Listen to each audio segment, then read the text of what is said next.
This I might be preempting a bit here, but is there any speaker management?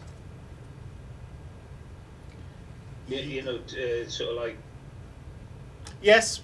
EQ at the speaker level kind of thing. I've been somewhat remiss at, for explaining. Inside the matrix, there's a module called an SPQ card.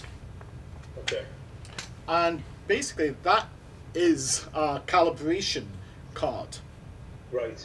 And so it stems from that, and the software where the information is entered for that is called Dadman. Dadman is the main software for the matrix, which we're going to be covering. To be blunt, we could spend 2 days talking about Dadman. Yeah. Because it's it's a piece of software that seems to be written as if it's for engineers. And it's also the kind of thing that you forget after a couple of days of looking at it, and you continually having to relearn it every time you revisit it. A lot of menus are hidden behind the right click, and if you've forgotten about that, We will be covering the Dadman, but not in extensive detail, otherwise you won't have time for anything else. And the same goes for the Dante controller. They're both crucial for the routing as well as calibration, and we do have to cover the kind of the basics of it, but we won't have time to go into detail, otherwise it won't be long until your eyes glaze over. But there is a safety net for the software.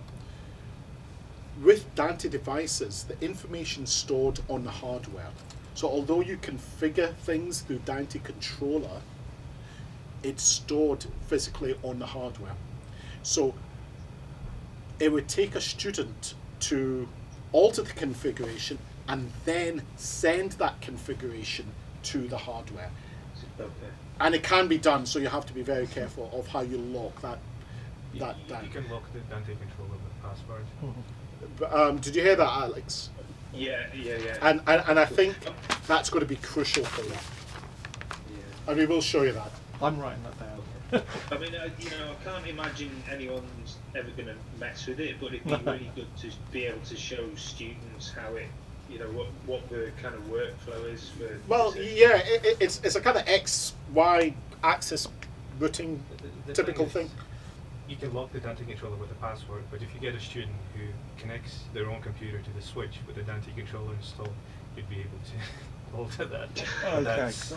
You might get this student who's like way up there. Yeah, there'll be someone that does that before long. but listen, as a further safety net, Roman has all the drawings that he used to actually, configure the whole Dante network and devices. So in a worst case scenario, we can remote into the studio and bring things back to. And there are also presets saved for all the configuration for the connectivity between Dante devices and the matrix, routing matrix. So that's all We'll be given separate a lot of that information over to. Will it be yourself and Andy? Yeah, probably Andy. Yes. Yeah. So that he has all the kind of default settings as well and backups for all of that. It would be really good if we had a copy of that as well, so we can compare and contrast with how we've got it configured. Well, before we leave, in that case, Cool. we'll I'll create a take folder files. on the desktop and say, Perfect. "There's your stuff." Yeah. Yep. I must admit, that's the one thing that worries me, because it just takes one person just to alter one little thing in the whole. If we get back to the speaker calibration, Yeah. as Eric said, there's an SPQ card on the matrix, which allows for setting up delays to the speakers, EQ to the speakers, and the gain levels. What we did, we've calibrated the gain levels, but when it comes to the EQ and delays, there's a bit of an issue with these speakers because they're easily moved, and all your calibrations go out the window. So I don't know if you want to address that at some point so we could fine tune it. It's a pointless exercise Yeah. fully calibrating a room like this when it just takes someone just to do that, and the whole thing gets knocked out. We sort of have the opposite problem with our, in that we can't move the speakers and they're pointing in some quite strange angles. Yeah. I suppose it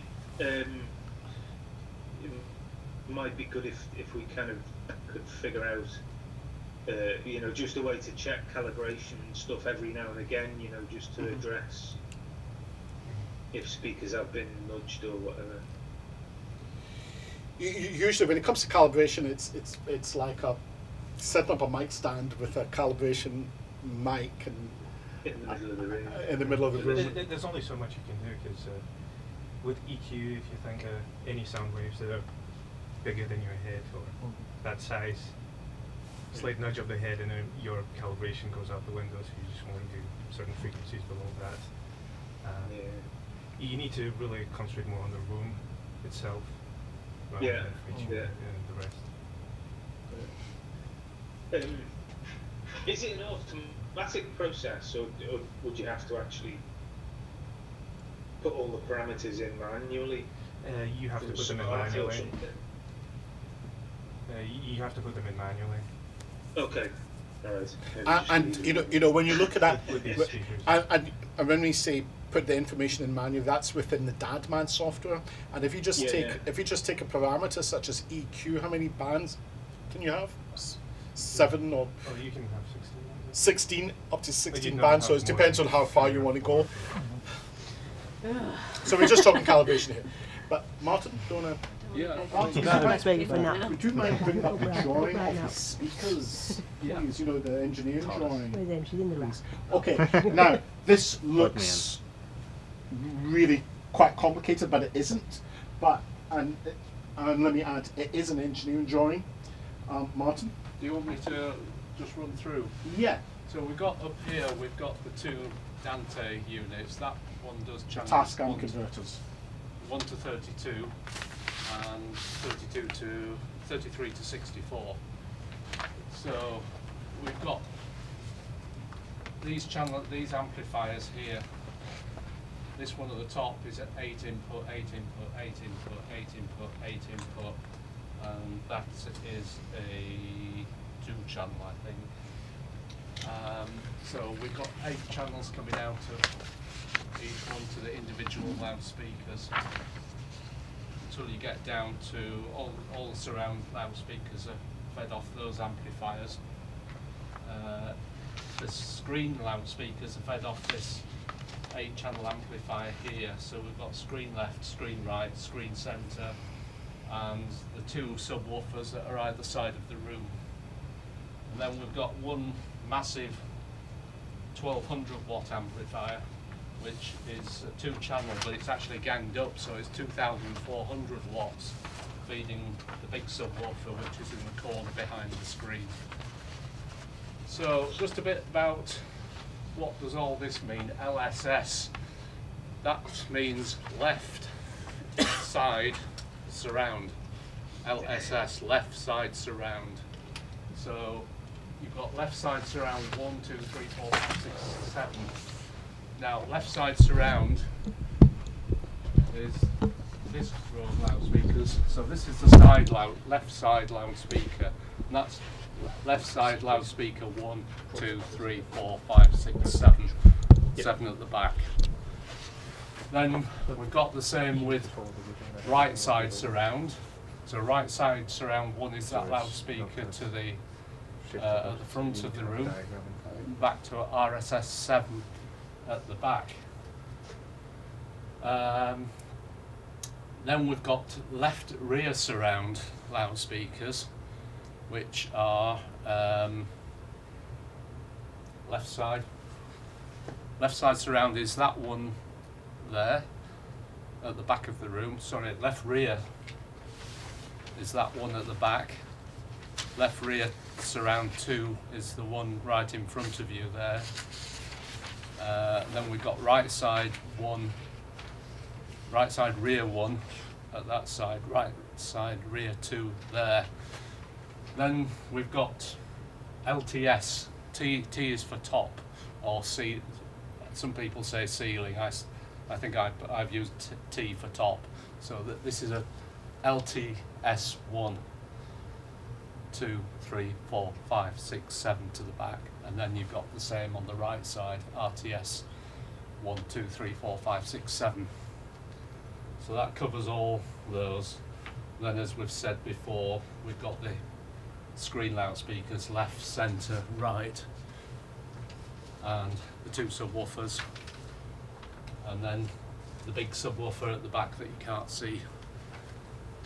Do you have the angles for all of these? Well, they were all Distances? set at, they're calibrated up so that they're all pointed at the mixing position, Yeah. which we did with a laser. But unfortunately somebody's been in since we set them up and moved them. Lovely. I think somebody's been in, probably workmen have been in doing something in the ceiling and have swung them out of the way. Well, who are we to put speakers in people's way? Yeah. So to recap, this drawing is really a depiction of the audio routing and naming conventions. Now these naming conventions actually Martin kind of put together, and we have replicated ourselves in the software, the Dante control software, so we'll see that. Yeah, everything's done facing the screen.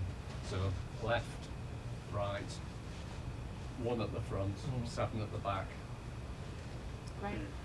So from the amplifiers, there's a very thick cable comes out to the back of that patch panel that you saw with all the speak-ons, Nutrix speak-ons.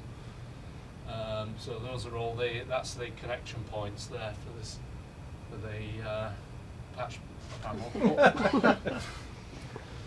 Fortunately, Are we gonna have the facility to check, all the setup, basically the directivity, the actual the way the speakers are pointing and stuff? Well, as I was saying, originally they were set up with a laser on the front of the loudspeakers with somebody with a dummy sat in the mixing console position and pointing at the centre of his head, which is the correct way to align them. Should we just get a laser pen or something and just try? Because you've got horizontal movement and you've got vertical movement, although you the do need to check vertical the movement is angles locked off with on the the laser, loudspeakers, that's so what you've only really got to you get these contend with laser measuring horizontal movement. devices that do that. I mean, I would like a copy of all of those angles, Yeah, details absolutely. from the listening Martin position, has that. because then I can pop an ambisonic encoder on that and Yeah, it feed in was all just a of laser the numbers for pointer that. which Yeah, we of course. made a little Okay, so template that I fed want on to take top your of the email address as well. loudspeaker. Oh, okay, go for it. And then it was ideally you should do it from the centre of the loudspeaker, but it probably doesn't make that much difference as long as they're all the same. Yeah, because I mean, I can imagine it. That room getting used quite a bit. There'll be people banging into them and stuff, and it would be good to just sort of get into a routine of checking alignments. Yeah, there's probably only 2 that you would bang into, and they're in front of the mixing position, unless you've got somebody exceptionally tall, and then they'll have a headache. I mean, it's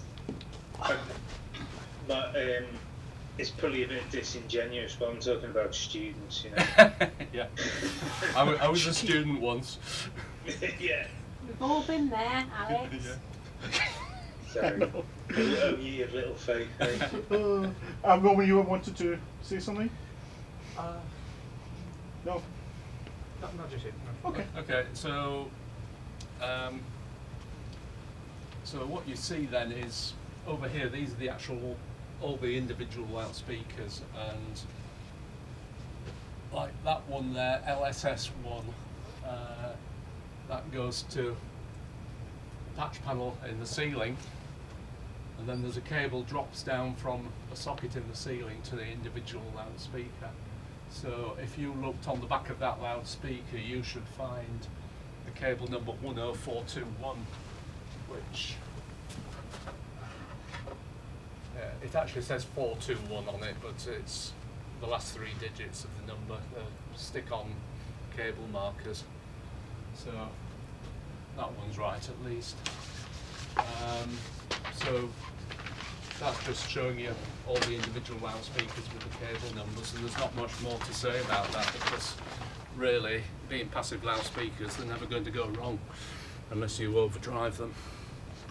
But the amps have been not only configured but designed for the speakers as well. So we've kind of matched the impedance and the ratings accordingly. Can I But just add something to the drawing? yeah, Even though there's so many speakers for different speaker roles, ideally, practically, you shouldn't be concerned with that, because when you're working on your stuff, you're working either in 712 or Atmos, and in Atmos you don't work with discrete speakers, you work with a space. Yeah.